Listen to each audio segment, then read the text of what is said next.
পারুলের সাথে অন্যায় করেছে এটা বুঝতে পেরে প্রিন্সিপালের কাছে সব সত্যি স্বীকার করলো রায়ান। হ্যাঁ বন্ধুরা, এমনটাই দেখা যাবে। বিস্তারিত জানতে ভিডিওটিতে লাইক দিয়ে সম্পূর্ণ দেখতে থাকো।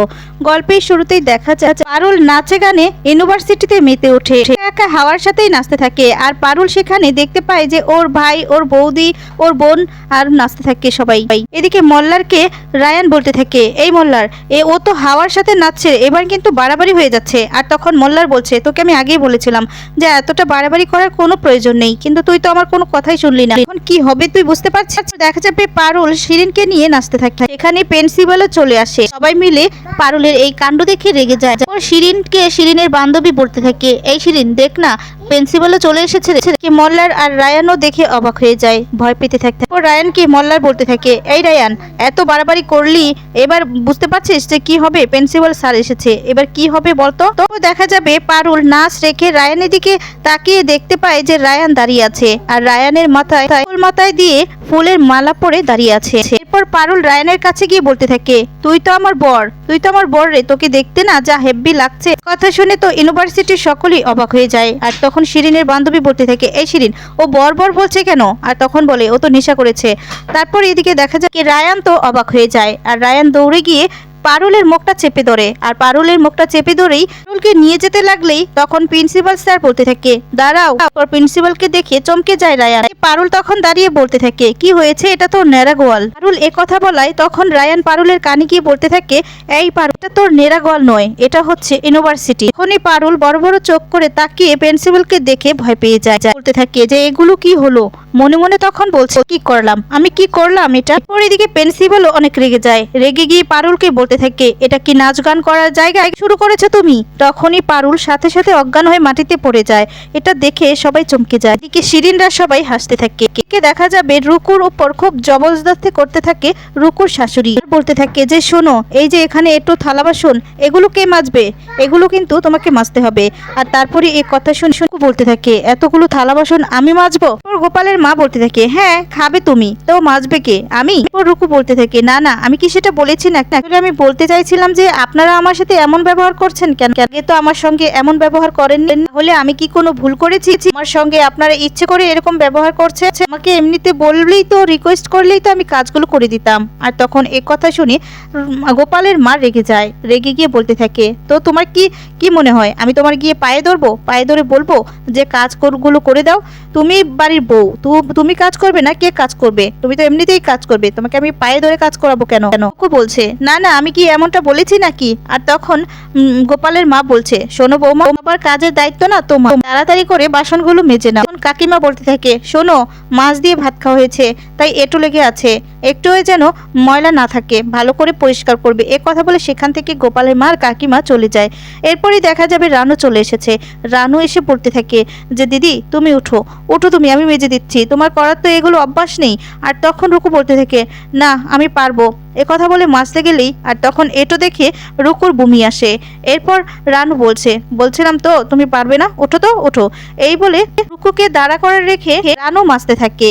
আর মাজতে থাকলে বলতে থাকে যে, আমাকে তাড়াতাড়ি কাজগুলো সারতে হবে, নয়তো আবার মা এসে আমাকে দেখতে পেয়ে মারবে। কথা শুনে রুকু অবাক হয়ে যায়। আর রুকু বলে, মারবে মানেটা কি? আর তখনই চলে এসেছে কাকিমা এসে রানুকে দেখে চিৎকার করে বলতে থাকে, রানু। আর তারপরে রানু তো ভয় পেয়ে যায়। এরপর রানুকে মারতে থাকে আর বলতে থাকে, আমি কি তোমাকে এখানে এসে বলেছিলাম মাতবরি করতে? দেখার পর তো অবাক হয়ে যায় রুকু। আর এদিকে তখন গোপালের মা এসেও রুকুকে অনেক কথা শোনায়। আর রুকু গোপালের মায়ের এই সমস্ত কথা শুনে খুব কষ্ট পেয়ে তখন বলতে থাকে, আমি না এখানে থাকবো না, আর থাকবো না। আপনারা বুঝি এভাবেই ছেলে বউর সাথে ব্যবহার করেন? আপনাদের ব্যবহার দেখে না আমি মুগ্ধ হয়ে গেছি। আর অনেক কথা বলে যে এই মুহূর্তে আমি এখান থেকে চলে যাব, আমি আর সহ্য করব না। আর তখন মনে মনে বলতে থাকে, গোপাল, ভেবেছিলাম আমি আপনার কথা মেনে 6টা মাস থাকবো, কিন্তু আপনার মা, আপনার বাড়ির লোক থাকতে দিল না। কথা বলে ব্যাগ নিয়ে বেরিয়ে যায়। ওদিকে দেখা যাবে পারুলকে প্রিন্সিপাল বলতে থাকে, তুমি যেটা করেছো আমার তো মনে হচ্ছে না সুস্থ মানুষ হলে এটা করতে পারে। আর তখন পারুল বলে, বিশ্বাস করুন আমি এটা করিনি, ওরা আমাকে কথা বলতে। তখন প্রিন্সিপাল স্যার বলতে থাকে, আমি কোনো কথাই শুনতে চাই না। অন্যায় করে আবার মুখে মুখে তর্ক কর। প্রিন্সিপাল স্যার পারুলের কোনো কথাই শুনতে চায় না। আর তখন বলতে থাকে, কালকেই তুমি তোমার বাবা মাকে আসতে বলবে, এই ইউনিভার্সিটিতে তুমি আর পড়তে পারবে না। অনেকবার তুমি অনেক অন্যায় করেছো, এমনিতেই লেট করে এসেছো। কি মনে করেছো তুমি ভালো ছাত্রী বলে, ভালো একটু রেজাল্ট করেছো বলে, ভালো করে নেচেছো বলে তোমার সব অন্যায় আমরা মুখ বুজে সহ্য করব? কিন্তু পারুল তো কোনোভাবেই বোঝাতে পারছে না যে এটা আমি ইচ্ছে করে করিনি। তারপর পারুল সেখান থেকে বেরিয়ে যায়। এদিকে দেখা যাবে বাড়ি থেকে বেরিয়ে যায়, একটা ভ্যানওয়ালাকে বলতে থাকে যে আপনি কি আমাকে স্টেশনে দিয়ে আসতে পারবেন? আর তখন সে দেখেই বলতে থাকে তুমি গোপালের বউ না, কোথায় যাবে তুমি? আর গোপাল যাবে না, নিশ্চয়ই বাড়ি যাচ্ছ। আর তখন বলে হ্যাঁ। এরপর বলে না। আর তখন বলে মানে তো গোপাল তোমার সাথে যাবে না, একাই যাবে? তার মানে তোমরা নিশ্চয়ই ঝগড়া করে এসেছো। গোপালের সাথে কিছু হয়েছে নাকি বাড়িতে শাশুড়ির সাথে ঝগড়া হয়েছে? আর গোপাল তো এই সময় স্কুলে। এরপর বলে না, কেউ আমার সাথে যাবে না, আপনি কি যাবেন না যাবেন না? এ কথা বললে তখন সেই লোকটি যায় না, এরপর আরেকজনের কাছে যায়। এখানে গিয়ে আরেকজনকে বললে যে কাকা আপনি যাবেন? আর তখনই দেখতে পায় সেখানে হরিকাকা। আর হরিকাকা বলতে থাকে তুমি? তখন বলে হ্যাঁ, আমাকে একটু স্টেশনে দিয়ে আসতে পারবেন? এরপর বলে আচ্ছা আচ্ছা বৌমা ওঠো। আর তারপরে এদিকে আরেকজন বলতে থাকে আরে শাশুড়ি মায়ের সাথে ঝগড়া করে এসেছে, মনে হচ্ছে দুজনেই কিছু একটা হয়েছে। আরে বৌমা তোমাকে বুঝতে হবে, একটু শাশুড়ি বৌমার মধ্যে হয়েই থাকে, তাই বলে রাগ করে চলে যেতে হয় না গো। এই বলে তখন সেই লোকটি রুকুকে নিয়ে যেতে থাকে। মনে মনে বলতে থাকে বাই গোপাল বাই, আমি অনেক মানিয়ে চলার চেষ্টা করেছি কিন্তু আমি পারলাম না, চলে যাচ্ছি আপনাকে না বলে। এরপর যখন স্টেশন পার হয়ে আরেক দিকে চলে যায়, আর তখন রুকু বলতে থাকে এ কি চাচা আপনি এদিকে যাচ্ছেন কেন? এদিকে তো স্টেশন নয়, স্টেশন তো এদিকে, আপনি তো বাড়ির দিকে যাচ্ছেন। আর তারপরে কোনো কথা না বলেই একদম বাড়িতে নিয়ে চলে যায়। আর বাড়িতেই যখন চলে যায় তারপরেই দেখা যাবে রুকু বলতে থাকে আপনি আমাকে বাড়িতে নিয়ে আসলেন আবার, কেন বাড়িতে নিয়ে আসলেন? আর তখন বাদু বলতে থাকে বৌদি এটা তোমার শহর নয় গো, এটা হচ্ছে গ্রাম, গ্রামের মানুষ সবাই আমরা একসাথে এক কথাতেই চলি, সবাই আমরা সবকিছু সবাইকে শেয়ার করি। আর তুমি এভাবে চলে যাবে, তুমি ভেবেছিলে কি যে কেউ জানতে পারবেন?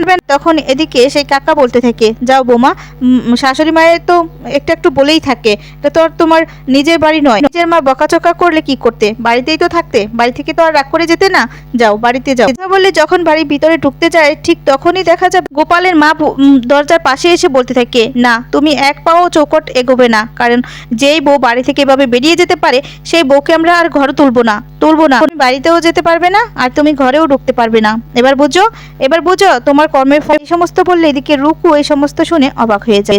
গোপালের দাদা দাঁড়িয়ে দাঁড়িয়ে ভাবতে থাকে যে বুঝো এবার আমাদের নামে বদনাম করা, পাড়ায় গিয়ে গিয়ে সবাইকে বলে এখন আমাদের বদনাম করে আবার বাড়িতে এসেছো, এবার বুঝো, এবার বুঝো বারবারই করার ফলটা কি। আমার বউটাও বুঝুক, আমার বউটাও তো তোমার পিছন পিছন গিয়ে তোমাকে এই সমস্ত বলে, এবার বুঝুক যে কর্মের ফল কি হয়। কথা বলে হাসতে থাকে মনে মনে। এদিকে দেখা যাবে শিরিনের বন্ধু বান্ধব সবাই মিলে বলতে থাকে কিরে মেয়েটা যে ভিতরে গেল এখনো তো আসলো না, আবার কিছু হয়নি তো, এমন হয়নি তো যে শিরিন মানে পারুল সমস্ত কিছু বলে দিয়েছে? আর তখন শিরিন বলতে থাকে বললে বলবে, আমরা বলবো হ্যাঁ ওই কেকটা তো আমরাও খেয়েছি, কই আমাদের তো কারো কিছু হয়নি। তো রায়ান এই সমস্ত কথা শুনে একটু চিন্তায় পড়ে যায়, তখন ভাবতে থাকে। তখনই পারুল বেরিয়ে আসে, এরপর একজন বলতে থাকে ওই পারুল আসছে পারুল আসছে। তারপরে দেখা যায় পারুলের মুখটা খুব শুকনো থাকে, খুব কাঁপতে থাকে, আর রায়ানের কাছে যায়, গিয়ে তখন বলতে থাকে তোমার কি কি টাকা ধানে মই দিয়েছি গো আমি, তুমি এত বড় ক্ষতি করলে? তুমি আমাকে বলেছিলে তোমার পরিচয়, আমার পরিচয় না দিতে, আমি যে তোমার বউ সেটা তুমি কাউকে বলতে বারণ করেছো, আমি বলিনি, আমি কিন্তু তোমার কথা রেখেছি। আর তুমি তো আমার কথা রাখলে না, তুমি আমার জীবনটা এভাবে নষ্ট করে দিলে, আমার স্বপ্নটা এভাবে শেষ করে দিলে, কেন শেষ করলে, কি ক্ষতি করেছি তোমার আমি? এই সমস্ত বলে কাঁদতে থাকে আর তখন থেকে চলে যেতে লাগে। এরপর এদিকে শিরিনরা সবাই মিলে তো হাসতে থাকে এই কথা শুনে আর খুব খুশি হয়ে যায়। পারুল যখন যেতে লাগে ঠিক তখনই রায়ানকে মলদার বলতে থাকে পারুলকে আটকাতে। আর তখন রায়ান পারুলকে ডাক দেয়, আর রায়ান পারুলের কাছে গিয়ে বলতে থাকে কি বলেছে প্রিন্সিপাল স্যার? আর তারপরে বলতে থাকে যে স্যার বলেছে এই ইউনিভার্সিটিতে আর পড়া যাবে না, কালকেই গার্জিয়ান নিয়ে আসতে। এই কথা শুনে অবাক হয়ে যায় আর খুব কাঁদতে থাকে পারুল, কেঁদে কেঁদে বলতে থাকে তুমি আমার এত বড় সর্বনাশটা করতে পারলে রায়ান, কেন করলে এত বড় সর্বনাশ? আর পারুলের কান্না দেখে রায়ান সহ্য করতে পারে না, রায়ান প্রিন্সিপাল স্যারের কাছে গিয়ে সমস্ত সত্যিটা বলে দেয়। অবাক হয়ে যায় সবাই।